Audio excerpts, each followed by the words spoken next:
Good morning, everyone, and happy Tuesday. So far, the market is not looking too good. There's basically one stock that's up this morning, and that is Activision. They are soaring off of news that Microsoft is set to buy them out.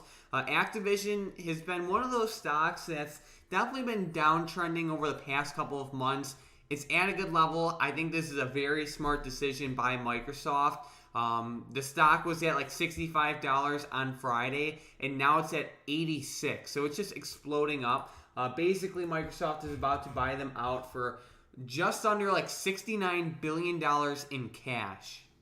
Yeah, that's actually a lot of money. And looking at this overall, I actually am looking to try to find out the exact price per share on this one. But looking at it, I'm really curious, Mike, because Activision has been taking some pretty big dips following like some sexual misconduct and stuff like that from their CEO. And I also heard today that they also had other issues with that where they had to let other employees go too. So hopefully they can kind of get around this. But yeah, their share price is up to $86 a share here in pre-market trading. This is insane to see. And to be honest, Mike, Activision has been looking like a pretty good buy here over the past few months. I know that me and you have talked about Activision, EA, and a couple of others over the past few months, and I'm glad to see Activision up this much, but man, it went up too quick. I missed the boat on it.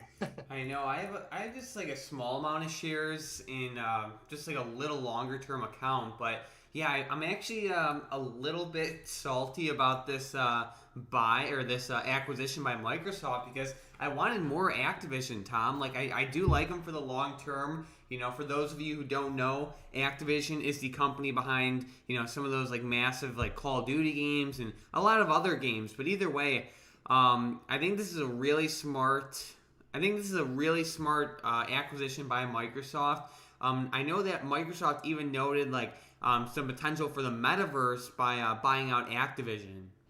Yeah, that's huge actually. I know that they talked about that as well. We can see right here actually in the article, they pretty much say the deal also plays into a long-term vision for Microsoft as it competes with Meta, formerly Facebook, to build technologies to create a virtual world called the metaverse.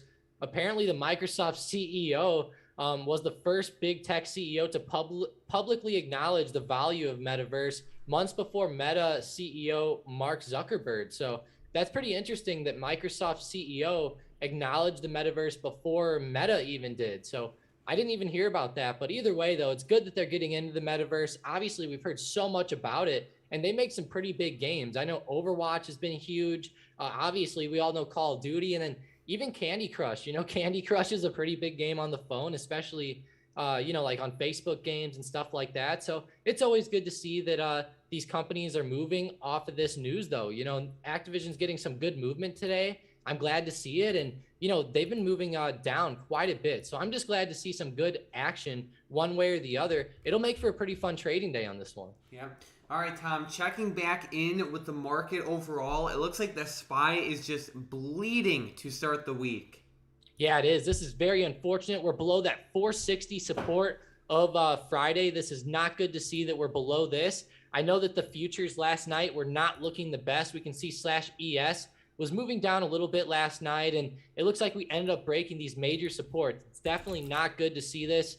I don't know how much lower we're going to go today, Mike, but last week we did have a low down here around 456.60. It looks like we are getting pretty close to that today, so maybe like 456 to 456.60 will hold up again as a good support. But to be honest, like you said, Mike, it's bleeding off today at open, and I could see it going lower. Yeah, it's not looking good. Like we even have some of the growth companies like Palantir down nearly 5%. Like literally every single stock in my watch list is red except for Boeing and then BLNK. But like everything is just selling off big time. We have rates continuing to rise. Looking at TNX, that's breaking a new high. So it's not looking too good. Looks like we're set to have a pretty rough week. And then, guys, let me know if my audio is a little bit low. I was adjusting my setup this weekend, and I know George mentioned my audio was a little bit messed up. So if I sound too quiet, just let me know, and I'll increase my volume. But with that being said, Tom, like it looks like there's a a lot of selling pressure to start the week, and it's looking rough. Yeah, it is. Like you mentioned with these yields, it's pretty crazy to see them gapping up like this again, especially with the TNX. Like, I just cannot believe that we're up above 18 or 18 again on this. It's just crazy to see on this index how much it's been rising here, especially over the past few weeks. And we're starting to get some pretty major breakouts on a technical level. Ever since we moved up through 15, it's been a pretty good break. And now we're breaking above 18. So it's looking pretty good, I'd say, for a little bit of a run. Maybe for this week and for next week. But yeah, the rates are going up and the market does not like that. You know, the SPY is just continuing to move lower today, kind of consolidating here around 459. But yeah, it's not looking good, Mike. And as far as my watch list goes, you know, leading the way to the upside is Exxon and Mobil. But honestly, besides for Exxon and Mobil, crude oil futures, Caterpillar, and Boeing, the whole rest of my watch list is red, which is not a good sign. And Mike, we have the big player AMC once again having a huge sell-off below this $20 support. It looks like we did break this support in a pretty major way today, and this is not a good sign for AMC shareholders. Yeah, not good. I mean, to be fair, like every stock is bleeding, but yeah, I know what you mean with AMC. It looks like it's finally breaking below that major support. What is that, Tom? Like right around $20 or so? Yeah, $20 even, and we've bounced off that one a few times. Even on the way up a long time ago, there was a bit of a bounce there. Yeah, pretty tough. All right, so not good there. We have Kathy saying, please increase volume. So we'll do, let me just adjust a couple of my settings really quickly. All right, I'm going to mess around with the settings in a second, and we will definitely get my audio increased. But Tom, like what movement are you seeing right now? What setups are you eyeing out for the rest of the week? Yeah, unfortunately, I was looking for some support bounces on some of these key growth stocks, but we're starting to fall back below some of these. Honestly, like with Snapchat here, we're getting some pretty good momentum to the downside. And looking at this on the daily chart, we have a pretty big gap to fill from like $35 down to $30 even. I don't know, maybe we'll see a bit of a drop out of Snapchat this week, as well as some of these other companies that are moving down. I know that it sucks to keep saying that these companies are falling, but you know, eventually we might have to just start playing some puts and stuff like that. And you know, Snapchat's breaking below that low of Friday, so definitely getting some nice downwards momentum out of them. And then Mike, the China stocks, unfortunately, they are down today again. BABA gap down this morning, which is not a good sign. Looks like we have JD down, but at least it's not down as much as BABA. And then, you know, looking at Baidu, they're also down, but once again, not quite as bad as BABA, which is down 4%. Just they're not having a good day out of China, it looks like. And, you know, the China stocks were doing okay last week, and it was looking like a pretty decent setup. I really hope that we can get back up towards like this 140 resistance on BABA pretty soon. I think that would be pretty good, but yeah, just not good for the China plays. I did see like a small article this morning. I think Biden was opening something against like China, or it was nothing like too major. I think it was just like a small catalyst, something related to, I forgot the exact thing. I was reading CNBC this morning and I skimmed right over it, but I know it was just like a small little thing, so I know that definitely doesn't help the China stocks either. But yeah, I mean, like, it kind of sucks because like it's been months of just a straight downtrend for, you know, all of these China companies and the growth companies. And then like now when they're like finally like trying to start to rise, it's like the market itself is kind of just like, I don't know, not like killing Baba's uptrend. It's just like it makes it harder for, you know, Alibaba or growth stocks to rise when you have the market itself just selling off in a big way. Yeah, you're right. That's definitely going to play a big impact into these stocks moving up. And, you know, now that I look at my watch list, the only thing in the green now is Exxon and Mobil, which is only green because crude oil keeps flying up, which is not good. You know, the price of crude oil is now $84 a barrel. Like, man, we're getting up to this $85 per barrel resistance again. And it's not looking good. You know, lots of analysts have been saying we'll be at $100 a barrel pretty soon. Maybe Exxon and Mobil and some of these oil plays might be the plays for today. You know, Exxon's running in a pretty major way. Even if we look at like the 5-minute chart, it looks decent, especially if you look at pre-market's movement. And it is passing above that $72 resistance. So maybe Exxon, CVX, and maybe Oxy will even be a good play. I know Oxy is a pretty, it's an oil play that moves a little bit more than Chevron and Exxon, in my opinion. Gotcha. Well, I do know that there was an attack in the United Arab Emirates recently, and then that definitely did not help like oil. You know what I mean? Like I guess you could say it quote unquote helped it, but it made the Yeah. prices rise. So Yeah, a that's lot of people interesting. were thinking that oil would fall on that news. I saw in the Discord some people were looking at like Exxon puts, but usually whenever bad stuff happens, the oil prices usually start flying, which is Yeah, crazy. exactly. Like especially when bad things happen related to like the production of oil, because now that that attack happened, you would think that less oil would be produced, so the price should rise. But yeah, I know what you mean, and oil's definitely trending up off of this, and I don't know, it's just something interesting. And Tom, like you said, like the crude oil futures are at what, like almost $90 right now.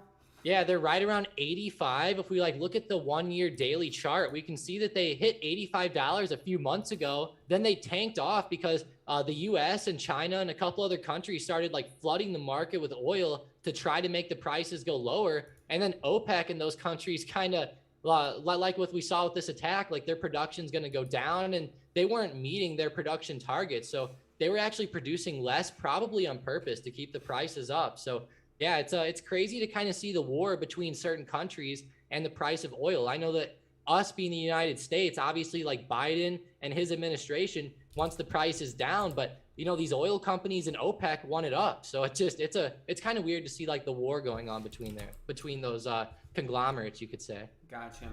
All right, Tom. Well, let's see. We have Mike saying, do you guys short stocks? So I have in the past. I don't really short stocks too much because if I'm looking to play a stock to the downside, I can either do a call credit spread, I can buy like an in the money put, I can buy an out of the money put, I can sell cash secured puts, like if I'd be comfortable owning the stock for the long term. I do short stocks sometimes, but it's not really a common thing for me. Like really the only time I short stocks nowadays is like if the options are too expensive or like the options are overpriced, or if I'm doing like some like advanced strategy like that's dynamic with options, then I might short some stocks, but generally I don't. Yeah, I don't really too much either. I know I used to a lot more in the past, and lately I've just been kind of getting away from that. Obviously, I think just buying stocks and holding them for the longer term is a lot better than shorting a lot of stocks. But for example, like what I've been doing a lot is instead of shorting stocks, like Mike said, I'll just play like some options on it. Like for example, if I see Lucid break below this $40 support, it might be pretty good to hop into some quick put plays right there, maybe get in and out pretty quickly. That's pretty much how I've been playing stuff to the downside. I don't really like to short the stock too much because I've been burned in the past on that a couple of times, especially like when I first started trading. So it's just not my favorite thing to do. And you can even make more with the puts too. And the good thing is even if you're holding stocks, like for example, like I'm holding DraftKings lately, it's been pretty nice to maybe get some puts on different stocks as a good hedge against this. And it's been working out quite well. Yeah, I mean, shorting is if we're being realistic, like there's definitely like a lot of pros and cons to like shorting versus buying puts. Like one of them being like when you're shorting the stock, like you'll probably have less transaction fees in the sense that like let's say we looked at let's say we went to like Airbnb. It's a totally random example. Airbnb, it's down 4% today. Let's say you were trying to play the breakdown on this. Like if you went to the puts, let's say we went to like February 18th or whatever, the bid for the 155 strike puts is 835 and the ask is 890. So it's like when you're playing puts, like, okay, you're going to take a little bit more of a hit with the spread, where with the stock, the spread is only, what is that, Tom? Like, what is that, like 10 cents? I mean, it keeps changing, obviously, but, 10 cents, 20 cents, 30 cents. Like, if you were to buy 100 shares, like, it's still cheaper than getting whacked on the option. So, there's pros and cons to it. Lower transaction fees with shares. Another thing is Well, there is shorting fees too, isn't there? yeah. Well, it depends. So like that's actually a really good point, Tom. So like let's say everyone's shorting a certain stock like Airbnb, you'll have to pay a premium to short it. So like you might have to pay your broker or the clearing firm like maybe 10% or 15% on an annualized basis just to short the shares. It's called a hard to borrow fee. So that's actually a great point, Tom. So that's another con that comes with shorting. Another con that comes with shorting is theoretically unlimited losses. Like if you short Airbnb at 150 and then tomorrow they get bought out by like Apple or something and the stock goes up to 300, you can be screwed big time. Where with puts, you have a limited loss, but then again, with puts, I guess you would say your break evens are harder because you have to pay that time premium. So there's a lot of pros and cons to it. There's not really like a better or worse option. It just all depends on what your goal is and what type of strategy you're deploying. Yeah, definitely. It's all going to make a big difference on exactly what you're looking at and everything like that. Like Mike said, there is ways to maybe short the stock that can be pretty good too, like especially if you're implementing other strategies, but you might want to look those up. I will say just shorting the stock outright probably isn't the best. And I just don't know. It's not my favorite thing, but it can definitely be done in a good way. Obviously, lots of people do it. So it can be decent, but kind of getting back into these other stocks, Mike, like we're looking at Airbnb here down 3.5%. Not looking good. And, unfortunately, we have some of these big movers like Ford and GM starting to also come down. Looks like Ford's down 1.6%. Not the biggest movement in the world, but I will say the pre-market movement and the way it's falling off at open does not look good. And then General Motors is down 3.5%. Like, man, it's starting to really sell off today after having a pretty good week last week. Dang. Yeah, GM's taking a hit, down 3.5%. That's pretty rough. How's Rivian doing? Yeah, RIVN. It's been a while since I've even looked at them. They're down 6.25%, 6.3%. Definitely not looking good. Looks like they made a new all-time low today, around $74, Mike. Oh, it's not looked good for Rivian ever since they fell below that $100 even mark. Seems like ever since they fell below that, they just went straight down. So yeah, not looking good. And it looks like they're finally catching up to their valuation finally. It seems somewhat realistic now. Kinda, Tom. We're definitely getting there. I mean, I guess it's a pretty big improvement compared to when they were at 179. But let's see. I mean, it's still kind of crazy to think that their market capitalization is 72 billion, and to put that into perspective, we have where is that? We have GM with a market cap of 89 billion, and we have Lucid with a market cap of 68 billion, but still, Rivian, they're still pretty far behind, these other companies. Like, I know that their truck is really awesome, but it's like, they still have a long way to go to justify that valuation, and they can in the future. It's just they have a lot of work to do to catch up. Yeah, and it's crazy to see that. I know before they were worth more than Ford and General Motors, and that was really blowing everybody's minds. And, now they're worth more than like Lucid, Honda, different companies like that. I don't know about Honda, but I know that they are worth more than a lot. And it's kind of crazy to see how much more they're worth than these established companies. I just can't believe it. Looking at Lucid, I mean, they're kind of down today too, down 4.8%. But yeah, Rivian was the one that had the super crazy valuation. I can't believe how much they were valued there for that little while. And the crazy part was, Mike, they had no sales. That was the craziest part to me, is that they were like what was it, Mike? The third most valuable automaker, and they had no auto. They didn't even make any auto or make any cars yet. Like, it's kind of insane to call an automaker, and they hadn't even rolled anything off the production line. Exactly. Yeah, that goes to show you the combination, Tom, of an IPO plus some good old EV hype. So that was pretty crazy. But like their valuation, like even though it's falling right now, like it's still pretty high. Like it's at 72 billion or right around there. And to put that into perspective, like that's almost greater than NIO and Ferrari combined. So it's like, yeah, and I think that they're almost back down to their pre-IPO price. Like, what was their pre-IPO price? Wasn't it like somewhere like $60 to $70? I think. I forgot about that one. Like I know it kept like moving up, but I forgot on the exact number. But either way, they're taking a pretty decent hit, and like I guess like if we see this one like at a great level, like I'd be down to buy the dip. But for me, it's I would need it to fall definitely a little bit more. Yeah, it says that their IPO price was $78, which is pretty interesting. So we're actually now moving below that, and yeah, definitely crazy, Mike. I'll definitely have to look at this one over the next like 3 to 6 months. I think I can't wait to see how these numbers start coming out this year. Like these production numbers, and Everything going on with pre-orders and stuff like that. I just can't wait to see. I know that their Lucid Air won the car of the year, and I believe the Rivian won the truck of the year, didn't it? Think so. Yeah. Yeah, I think Rivian did win the truck of the year. So that's it's pretty crazy that they beat out the Ford Lightning and then the electric Silverado. Like I was not expecting that. And lots of people have been hyping up the Rivian truck, but I'll be honest, it's just not too big yet. I have to see those production numbers and stuff get up there. I think that'll really help them. And whenever those numbers start to come in good, I think we'll start to see the stock start to explode in a pretty major way. But it's going to take some pretty good engineering feats, I think, to get up and going this quick. Yep. All right. So we have Ant saying Boeing is moving up. So yeah, it's definitely trying to break out. It's up like 0.7% today. We're right around that like 228 resistance, but yeah, it's definitely holding strong in a time where everything else is basically selling off.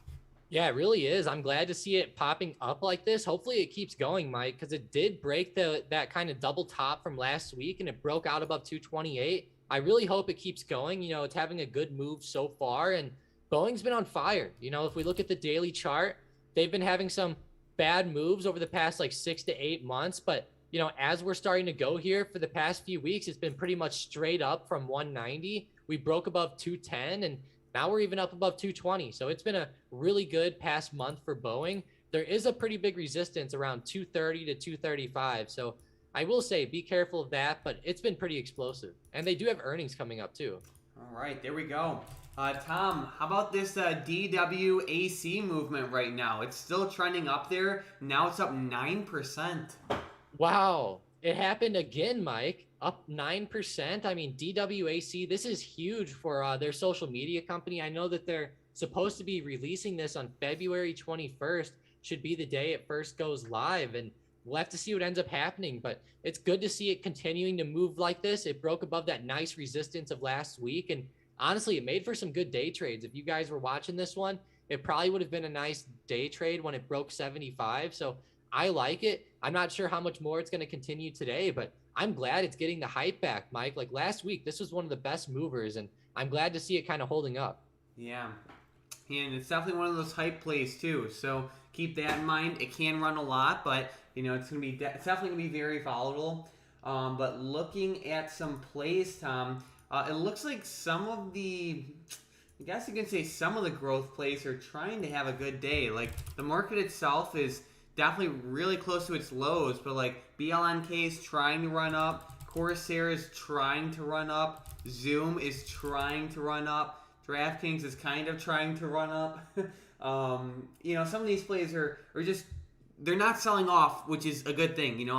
It's trying to hold its ground, it's trying to go green. Yeah, that's actually really good to see. And Mike, I actually just saw some good news come out of Blink because I was really curious to see. I saw BLNK had some pretty crazy movement here. I went ahead and got on the Thinkorswim news tab, and it looks like Blink is going to supply EV charging stations to General Motors dealers in the US and Canada. That sounds like a pretty good deal for Blink. A lot of people have been kind of putting down some of these EV charging companies lately, but it's good to see they got this deal with General Motors this morning. I haven't heard too much news about this, but to be honest, like their stock had a pretty good move in pre-market. I bet if we were in like a different type of market, like last year or even in 2020, I bet the stock would be up like 20%. Yeah, me too. Like I remember last year, Mike, if we look at the Max Daily, man, this stock was having some 10 to 20% days. Like it was insane. Yep. Alrighty, so then we have George saying TTWO seems healthy after that ZNGA deal. So yeah, this is actually one that I'm probably going to be buying. I really wanted to buy more of ATVI, but Microsoft beat me to it. But yeah, I think TTWO looks pretty good for the long term. IV starting to really pop up, so this one might not even be bad for some short puts. Yeah, I don't think it would be bad at all. I think it looks really good. It actually bounced right on that 1,000 SMA and right at a huge support at 140. So with it kind of double bottoming on those two awesome technicals, I think that's great to see. I really hope that it starts to keep bouncing here, Mike. And as we all know, Take-Two Interactive is in that gaming sector, just like Activision.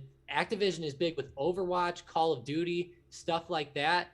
TTWO is the big makers of Grand Theft Auto. We all know that game, the game your mom wouldn't let you play when you were a kid, and it's a pretty good game. But either way, they make a lot of money, and I know that Grand Theft Auto 5 broke some pretty big records when it first came out. So even so did Red Dead Redemption, and I honestly cannot wait to see how Grand Theft Auto 6 does when it finally releases. I feel like that's going to be one of the craziest games for the future, and who knows, maybe it'll be even in the metaverse with like some weird VR stuff going on.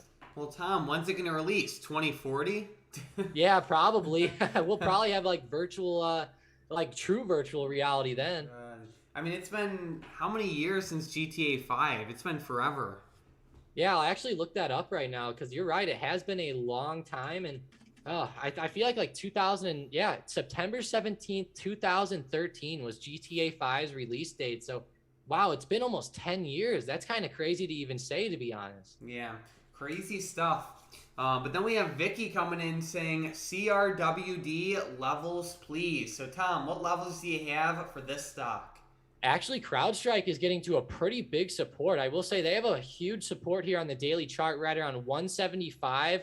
You could also say like 170. I will say 170 looks like the biggest level. Let's go look at like the 180-day 4-hour chart. Yeah, it looks like we actually recently bounced right at 170 even. So that's pretty good level here. I will say I like it on this dip. It might dip down a little bit more, but as far as shares go, I really like it for those and for shorting puts right here. I will say for calls, it might be a little bit risky, but at least you're buying it right on support. I think it's a pretty good shot here. All right, there we go. And we have Hunter coming in saying, I'm robbing both of you in the GTA metaverse. Gonna run off with your bling. Oh, gosh. Don't steal my Bugatti in there, Hunter. It's worth too much. Oh, gosh. Oh, yeah. Well, I'm just curious, actually, Tom, when will GTA 6 release?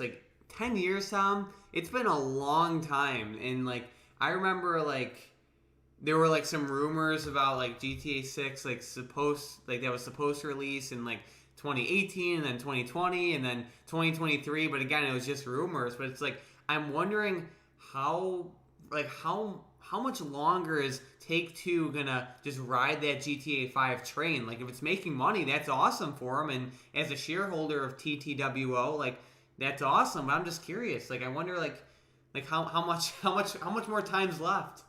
Yeah, I know. It's kind of crazy. And this game's been out for 10 years. And one of the crazy things about GTA 5, Mike, is that the game's been out for 10 years. And of course, it runs okay on some of the consoles Xbox and PlayStation. But on the computer, on max graphics, it's still hard for a lot of modern computers to run this game.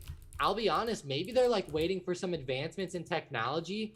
I know that these new PlayStation, the new PlayStation 5 is out, and the new Xbox Series X or S or whatever it is out now. So I know that they're coming out with new consoles, but I wonder if they just need some more technology because, as far as Grand Theft Auto goes, they might be able to just change the story, but usually Grand Theft Auto comes out with some pretty big innovations in graphics and stuff like that. So hopefully they come out with something good. Whatever it is, if we're waiting this long, it better be a decent product.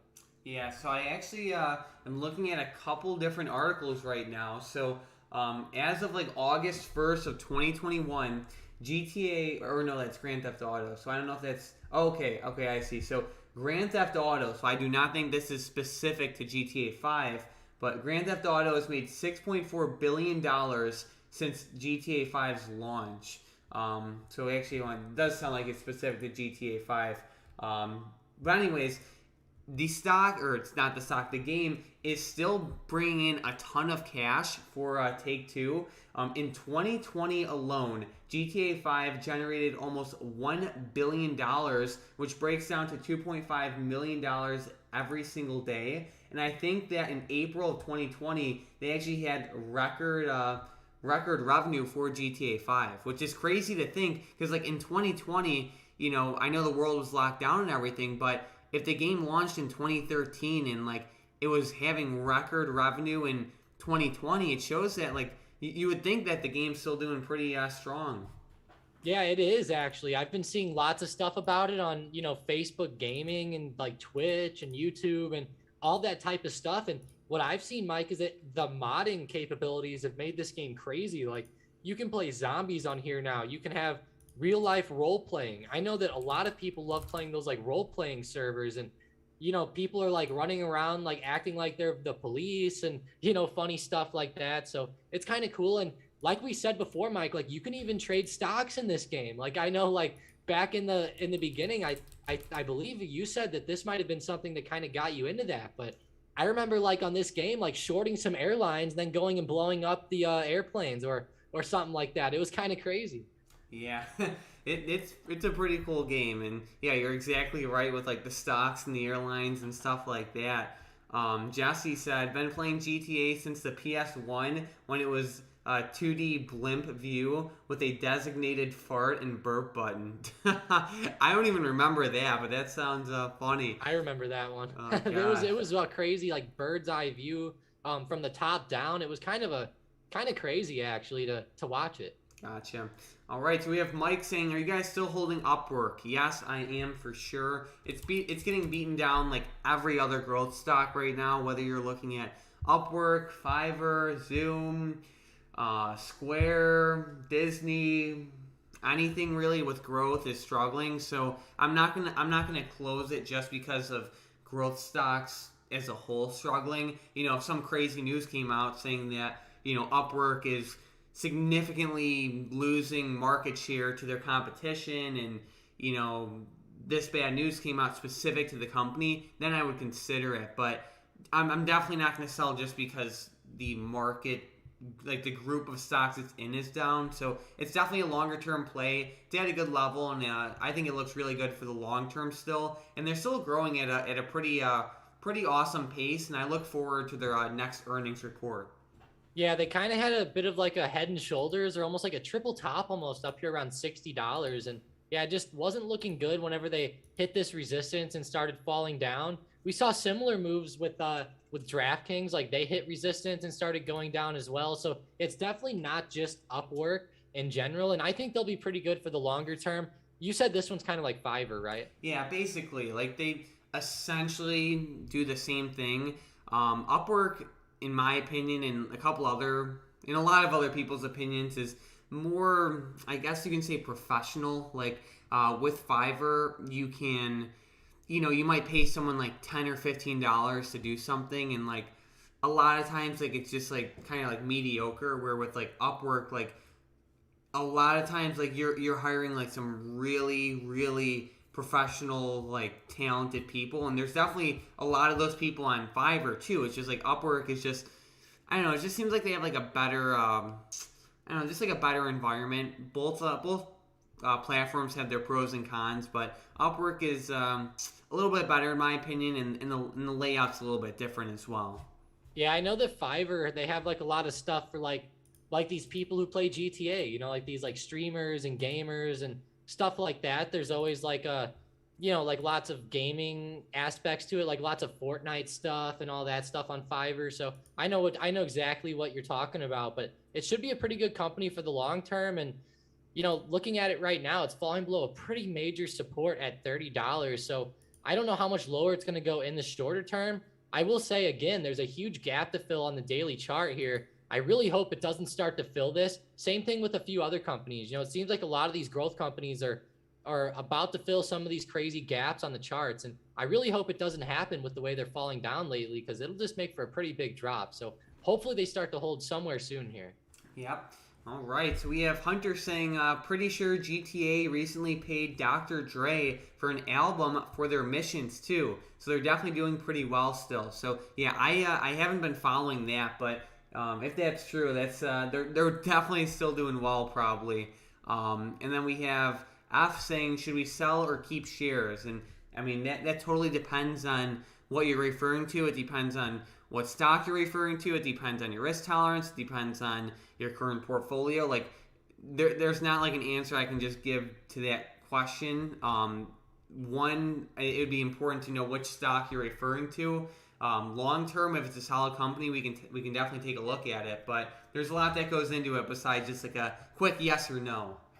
Yeah, definitely. It always depends on like exactly like what levels you're talking about, how long you've been in.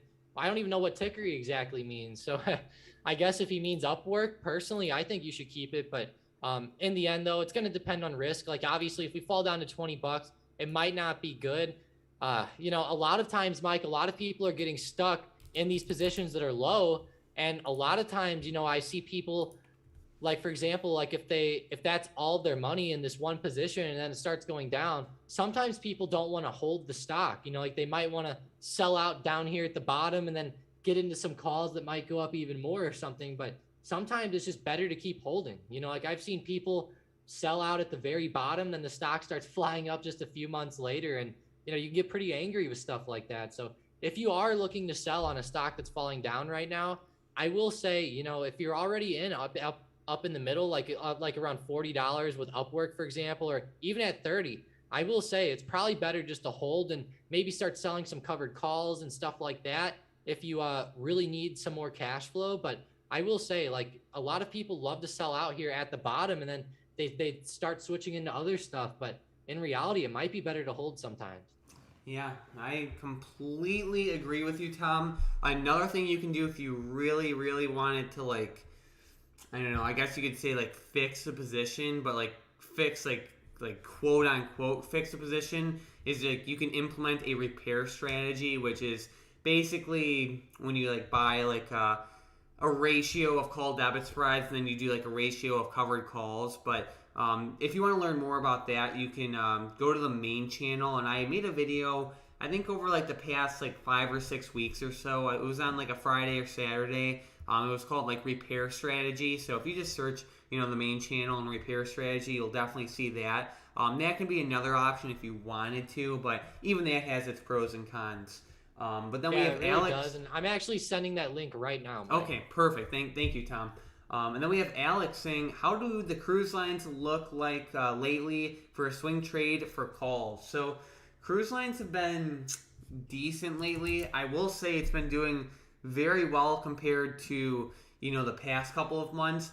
But it's just like yes, they're doing good, but it's the market overall that's kind of like dampening the uptrend. Like if the market itself was holding up right now, CCL would probably be at like $25. But like since this selling pressure we're seeing like almost every day, like it just like it kind of like softens the uptrend. So I will say they're uptrending. They're looking decent. It's not bad at all. Options are decently priced, and it's not bad. It's just like it hurts when you're like kind of fighting against the market. So overall, it's not bad though. Yeah, I don't think it's too bad either. I just personally, I really don't like the movement today on them. But I will say though, it's been pretty good the past few weeks, and also the past few weeks, and even the past couple of months. What have we been hearing about? We've been hearing about Omicron. We've been hearing about more cases happening and different stuff like that with the illness. And it's just, I'm really glad to see these cruise lines and airlines holding up with all this bad COVID news coming out. I was expecting some of these airlines to start really tumbling off to the downside. So I'm really happy and surprised to see that they've been holding up this well. I think it shows that they have maybe some good momentum here. I know that on their last earnings report, I can't remember if it was Carnival exactly, but one of these cruise lines came out, maybe it was RCL, but they came out with pretty good guidance for the next year. So I think that that's great. And they said that they should start profiting during the second half of 2022. So maybe coming towards maybe the middle of this year, maybe like July during the summer, we'll start to see these stocks do a lot better. Sounds good.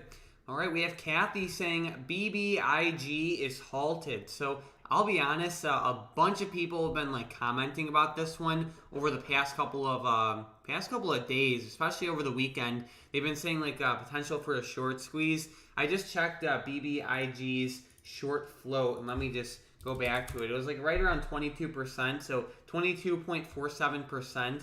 According to FinViz. So it's running up, it's up 30%. Implied volatility is running up. So, it's not bad. It's definitely one of those hype plays, and it's breaking out. Yeah, it really is. It's starting to really run up there, and I'm glad to see it moving like this. Like they said, it was halted, so it's not really moving too much right now. But I know Vicky actually asked me about this one in the Discord earlier this morning, and I will say the way it was setting up and the way it gapped up was looking pretty good.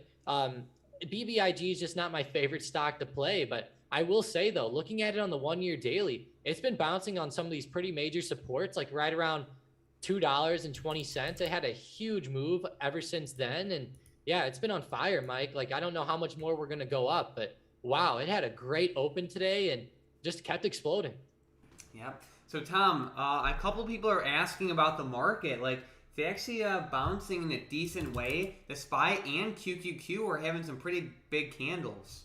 Yeah, it looks like the QQQ is back up through that support it fell through right around 374. The SPY, well, the SPY is not back up above 460 yet, which does worry me a little bit. As we go up with the SPY, if we start to touch 460 and go back down, I'll still be pretty worried about it. But you're right. I mean, the market's turning around pretty well, and my watch list is as well. My watch list that was all red is now slowly getting more into the green. Lots of these stocks like Tesla, PayPal, Disney, Matterport, they're all turning back to the green, which is great to see. I know Matterport's been a pretty hyped up stock. They're actually setting up pretty well today intraday, Mike. They've been all over the place, but it's a lot better than some of these stocks that are falling off. So I'm glad they're holding up well. Looks pretty good for Matterport. And then even Tesla, TSLA, looking pretty decent today on their turnaround. They're up 0.5% now. There we go. How about Roblox? Like, I was actually expecting better movement out of Roblox. Like, I know it had that huge run up in pre-market, but I don't know. I guess it's going towards its like high of day, like excluding pre-market, but I was kind of expecting more. Yeah, me too. I was really hoping for a little bit better of a move out of Roblox as well. And maybe we'll see it come, as the day continues, because some of these stocks are looking pretty good. Looks like Roblox is back on the uptrend too. And honestly, Roblox was up quite a bit in pre-market, Mike. We ran from around $78 up to highs of like 85. Like, that's actually a pretty big move. I know Roblox is a, volatile stock, but still. Yeah. What are you thinking of this LVS movement, Tom? Like, I know it had an awesome Friday, but it's still going. Yeah, it is. I know they had that good news come out of China for LVS and Win both, and it looks like they're both still doing decent. LVS is really starting to run here up above that $44 level. Looking at them on the daily, they've been bouncing pretty well off their bottom supports too, and they are getting close to resistance at 45, but man, they've been down in this channel for so long. I'm glad to finally see it break out, and this one might be a pretty good momentum play this week. I could definitely see this one. It might not continue up all week, but I could see it having a pretty good couple days here. Yep. All right. Well, good stuff there. Boeing is still going strong, which has been one of the most consistent stocks over like the past week or so. For the most part, it's just been going straight up. So that's good to see. It's been a rough past couple of years for them. But Tom, before we wrap up the stream, like, do you have any last minute thoughts on the market? Any last minute plays? Anything?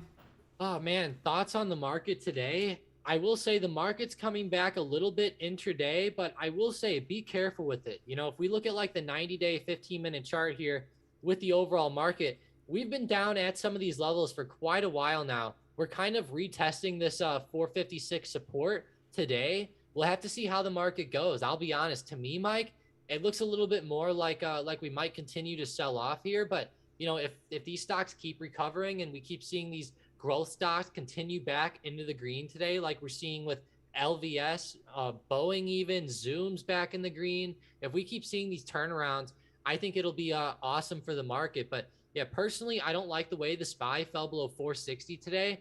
I'll definitely keep eyeing it up to the downside. But it sucks to see some of these stocks like AMC continue to sell off. I hate to see that. They're down below $20 a share, and it's not just them. We have AMC down, Moderna down, Lucid, like we talked about earlier, General Motors and Ford are even taking pretty big dips. So it's like the market's a little bit mixed today. Personally, I think my favorite plays are the oil plays right now. We're seeing Exxon Mobil, stocks like that starting to really fly up, and I think that'll be what I watch. But BBIG seems like the good stock to day trade today if you can catch it right. They've been all over the place, and then also DWAC, Mike. DWAC is the other one that I'm really eyeing up for a good day trade today if I see it moving the right way. Sounds good, Tom. Well, I feel like DWAC is definitely one of those hype plays too, so if you get some good news with, Truth Social, that could definitely be explosive. But I'm liking that the market is trying to turn around because this morning, like, it was a brutal day on Friday, and then just to see the market trading lower, like, it's just like, come on, But it is relieving to see, some sort of like, some sort of fight, with a lot of these stocks. So that's great. Yeah, it really is. And I know the way that we closed Friday was pretty strong with the SPY. Like, I feel like a few people were probably looking at the market to the upside in a pretty large way with the way we closed like that. And, the market loves to go against the majority, I found. And of course, we open up today below 460. It's kind of crazy. You know it. All right, well, thank you guys so much for watching today. The market's going crazy as usual, but yeah, thank you guys so much for watching. We hope you have an amazing rest of your day.